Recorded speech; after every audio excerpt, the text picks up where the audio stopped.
So, hello guys. For today's video guys, pag-uusapan natin ang tungkol sa buhay pag-ibig.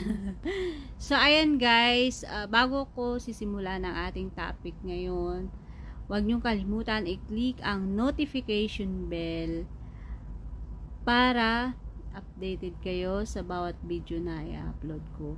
At huwag kalimutang i-subscribe ang ating YouTube channel guys, para madami tayong matutulungan patungkol sa buhay pag-ibig.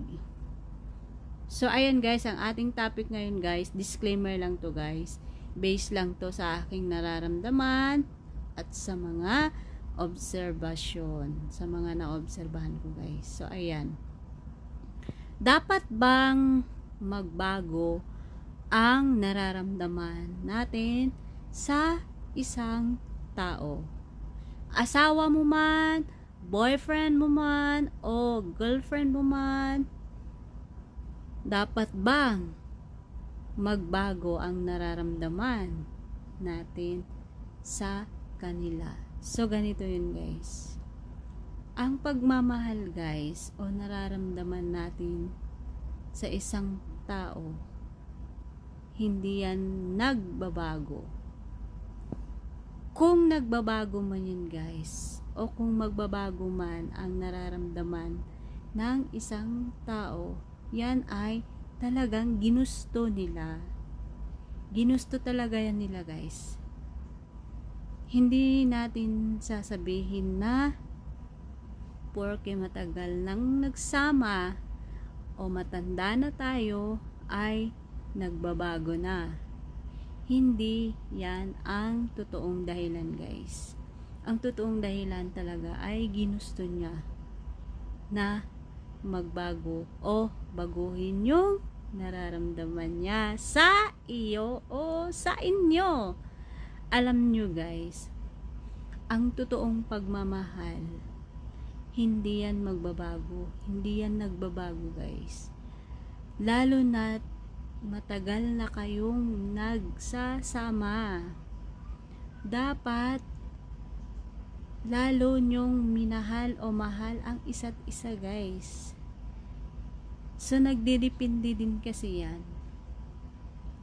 May mga babae o lalaki talaga na hindi nila naibigay yung totoong pagmamahal doon sa lalaki o doon sa babae. Kaya yung iba, hindi nila maiiwasan na nakakakita o nakahanap sila na doon nila nakita o napatunayan na mas mahal sila ng taong iyon.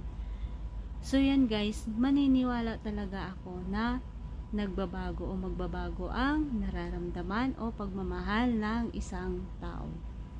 Pero kung consistent kayo doon sa ginagawa nyo simula noon hanggang ngayon, guys, sasabihin ko sa inyo, mas lalo nyong mamahalin o maipapakita na mahal nyo ang isa't isa.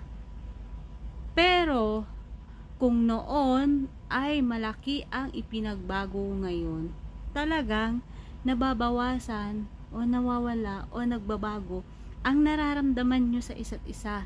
Dahil yung mga ginagawa nyo noon, kung gaano nyo kamahal o naipakita sa isa't isa, hindi nyo na ginagawa ngayon, talagang magbabago o nagbabago talaga ang nararamdaman nyo sa isa't isa. Kaya, kung talagang consistent kayo sa inyong pagmamahal o genuine yung pagmamahal nyo, hindi magbabago o hindi nagbabago ang pagmamahal o nararamdaman nyo sa isa't isa.